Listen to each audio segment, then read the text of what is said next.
Topic 5, tactical planning and execution. This is where we start to get our hands dirty. This is the how-to component.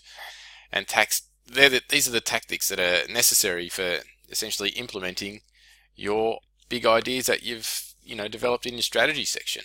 This topic will be especially relevant when we go to do our implementation stage coming up in the latter end of the session, and this is essentially what will get you a job. Like if you can demonstrate that you can do entry-level position in a digital agency or some form of in-house social marketer, they need to make sure that you can actually walk the walk, really. So what are the learning objectives for this topic? What is social media marketing tactical plan, and how does it support the execution of social media marketing strategy? So the strategy and the plan are directly linked, and we'll explore that. What is a channel plan and how to use it? So mapping out the content for a particular channel, and how does a content plan relate to experience strategy? Now, very important. What is the editorial calendar, and how does social media managers manage the role, task, and schedule related to executing the tactics? So some of the big questions that we need to ask is the why, who, where, what, and how. So it's really important that your plan, your strategic plan, and your tactics start to work together. So when we look at the why component, the social media tactics are the actions taken to execute the strategy. The tactics will guide the brand's activities in the zones of in the social marketing zones. The who component, like understanding and honoring the target audience, this is where we include our research into the target buyer persona. We engage in keyword because the cultural expectation, in particularly interact and co-create, share, and the expectation exists for customers as well as the brand. So it's really important to that engage component. We need to fully explore the persona in the characteristic description that highlights key information about the target audience. The where, the cultural guidance. So it's essentially the where's the channel. So the cultural guidance within that channel, rules of engagement, the functionality are really important. Some of these, some of the questions that will help facilitate is who uses the channel. So typically we can get the analytics on that directly from the channel host itself. What are the type of conversations? Will participation in this channel help us meet our objectives? There's a whole lot of questions that we really need to ask ourselves. And then we've got components of what. So what type of content do people like? What type of content we have access to? So these are really important to ask. What's our level of expertise, experience in these channels? Should it be authentic or controversial or scalable or sustainable? So essentially, what type of tactics, the content type and the content strategy, there needs to be a link there. What type of themes, appeals? So the what's very, very full. And then we move on to the how. So the how, producing the content, teams may use a variety of different creative briefs to document it. So we might go with an amplification or an atomization approach. So amplification, having distinct content but different social channels increases the likelihood that the target audience will be exposed to the message. So it's all about what we would terming conventional thing is like this notion of reach and frequency, and do we have multiple types of messages across multiple sites? Obviously that will increase your chance, but it will cost more and it'll take more time. So all these are really important to consider. So we'll go into a little bit more detail now. So why? The mapping objective. So if you're going to create brand awareness, you need to look at strategies that expose target audience to the brand. Now that's pretty common knowledge. But what type of tactical objectives are we going to have? Well, we need to build brand presence in social communities. We need to make sure that we post interesting content. We need to engage in conversations, and we need to promote links with high value content. So some of your content is going to be better than others, and we really need to promote that type of content. That's the sort of content that is central to our main objective. And nearly every site has the ability where you can pay money to boost your post. So what are the actual tactics? So develop brand profiles in selected social networking sites, post daily in each network, respond to comments and questions daily, use influencers. So these are some of the tactics that we can implement in order to improve our brand awareness. I won't read them all out. That's probably the one that a lot of people will start with. But an interesting one that I'll jump to is the very bottom one. So retaining customers and building loyalty. So our strategy is to engage, delight, inspire, thank, and reward. So we really want to make people feel valued. So some of the objectives might be to cluster fans and loyal customers to create brand communities. Now, we've seen these work fantastically well. Build fan relationships, collaborate and co-create. Now, they're two words that get bandied about in social media a lot, like all this notion of co-creation and collaboration. But it's actually the biggest strength of social media. There's not too many other platforms, except for obviously face-to-face, that allow you to just get so intimate and understand each other so well that you can actually build things together. Like, it's amazing. Listen and monitor. So again, that goes back to the evaluation stage that we talked about in topic 4, but it is a fundamental tactical objective. And again, respond to questions and comments. Like, there's no point working achieving the above 4 objectives, getting people to understand who we are, building the reputation, differentiating us from the competitor to the point where people actually start to buy our stuff and then stop listening to them. It makes no sense. Now, I see it a lot, but there's a lot of brands out there that just don't comment back and don't listen. And it's ridiculous because you've put all that hard work into getting those people through that entire process, and then you're not taking advantage right at the end. All right. So as we mentioned in the previous topic, the who, the persona template, this is really, really important to understand. So we've got the demographic component there, we've got the motivational component there, we've got the psychographic component there, we've got the behavioral component there. These are all fundamental in ensuring that we have a well-rounded understanding of who we are trying to target. So then we move on to the where characteristics. So pick our channels. Now we can include the website into that. That's perfectly fine because the functionality on websites is improved where you can actually have synchronous communication. You've got chat boxes and all that sort of stuff. So that's essentially becoming another social channel. And we really need to start thinking about where to post. So obviously you don't want to post anywhere where people aren't, right? And the next step from that is you don't want to post anywhere where your buyer persona isn't. So we need to be really, really aware of who uses these particular sites and for what reason do they use them. Now, as it's already mapped out for you, so there's no point going over it again. The only thing I'll get you to question is a demographic overview, because Facebook's demographic overview is getting older and older, not younger and younger. So when it first started, it was like 25 was kind of the median age, and then it dropped down, and then the young people just disregarded it completely. Well, not completely, but to a large degree. And the average age of Facebook users is now been creeping up towards 40. So I know a lot of people under 21 often call Facebook a place where their mums and dads hang out, and it's becoming true.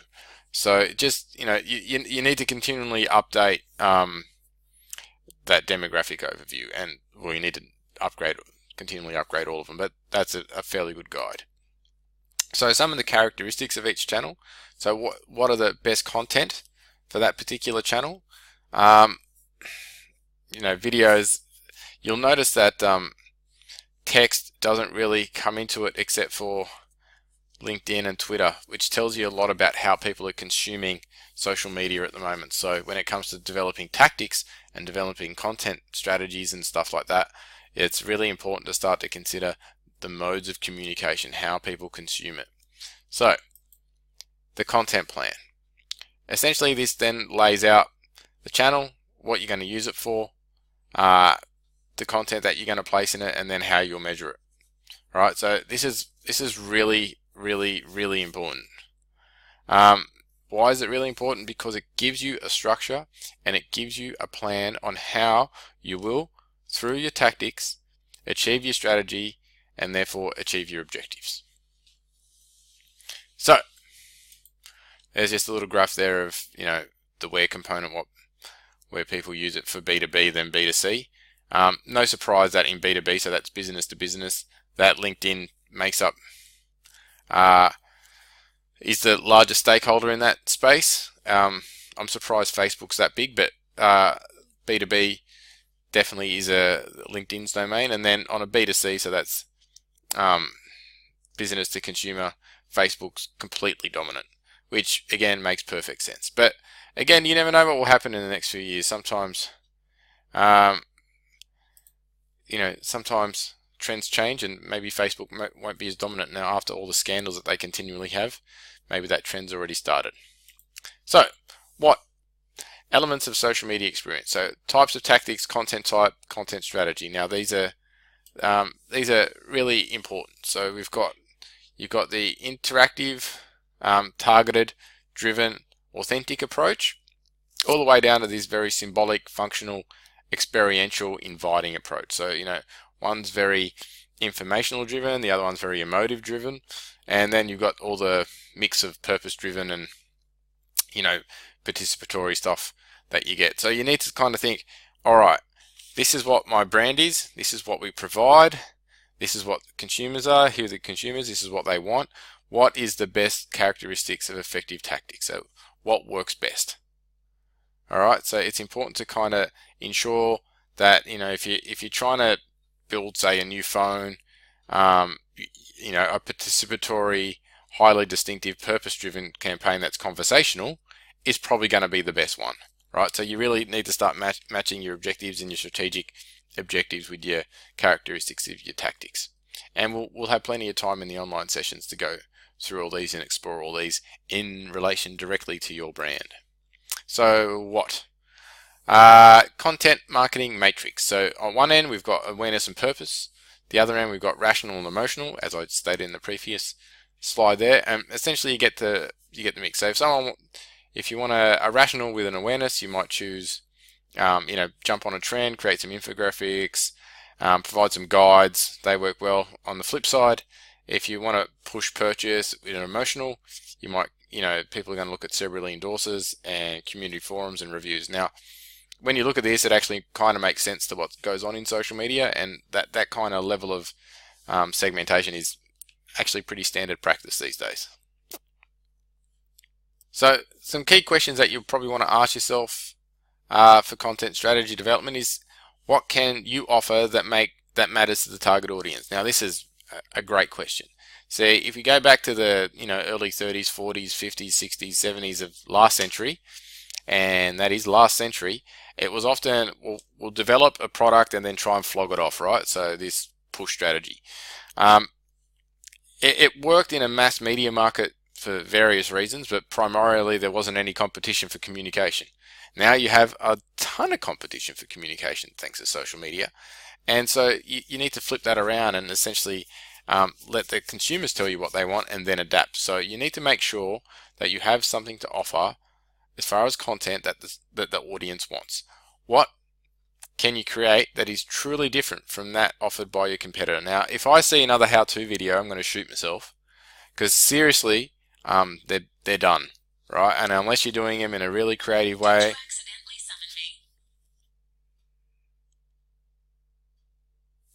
Sorry, that was my Siri. Technology interrupting technology. We'll move on.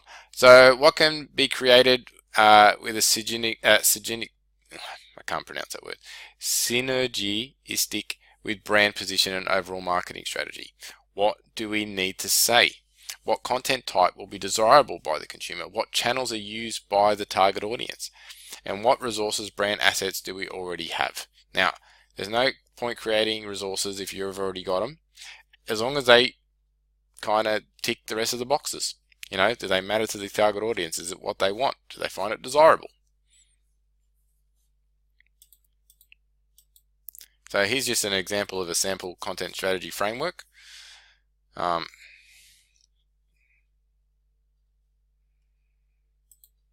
So how?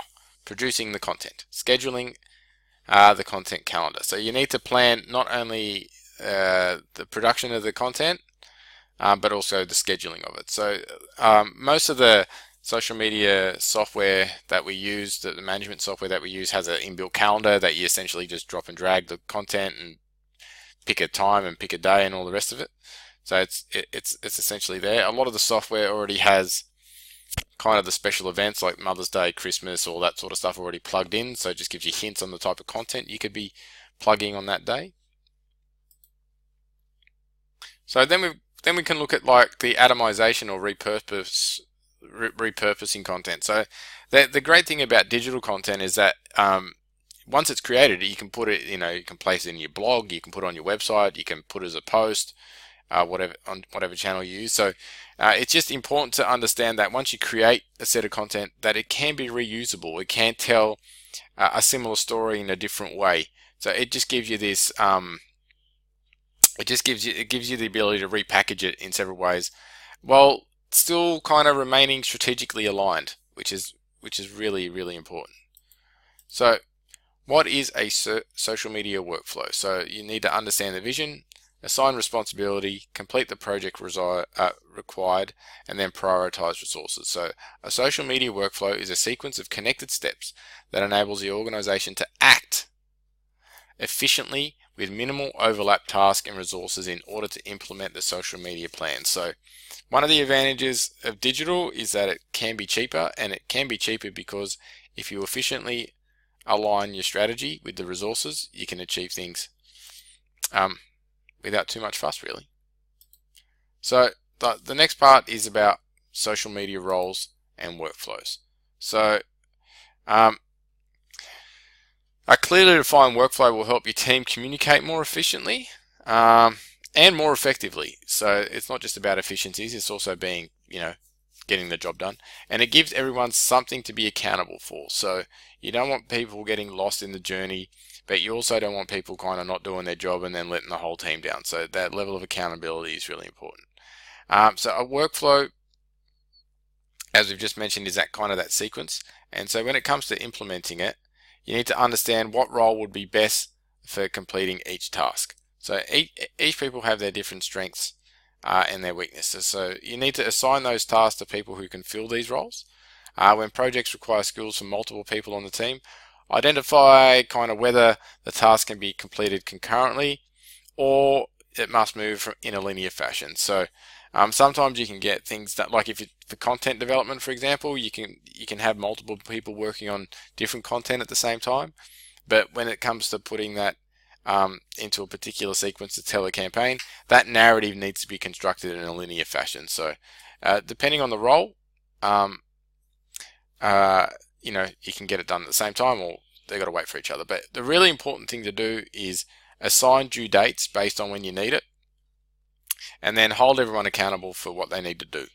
So we've already kind of, this little chart here is kind of getting to our heads a little bit about when content and what content's going to be, what content and when the content is needed. So you kind of use your calendar as a base and then assign the roles according to that, but always ensure accountability. It's really, really important. After this, we'll move on to topic 6.